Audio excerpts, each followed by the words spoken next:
पंचमीच्या सणाला माहेरी आलेली गौराई परत सासरी जायला निघते. त्यावेळेला तिच्या माहेरच्या अंगणात दूध तापत असतं, त्याला पिवळी पिवळी साय आलेली असती.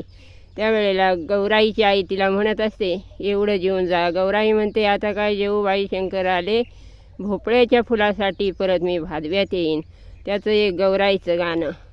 अंगणी तापत दूध दूध पिवळी साय, लेकी गौरी बाय एवढं जीवणी जाय. आता काय जेव बाई शंकर आले, आता काय जेव बाई शंकर आले. भोपळ्याच्या फुलासाठी येईन भादव्यात, भोपळ्याच्या फुलासाठी येईन भादव्यात. आता काय जेव बाई शंकर आले, भोपळ्याच्या फुलासाठी येईन भादव्यात.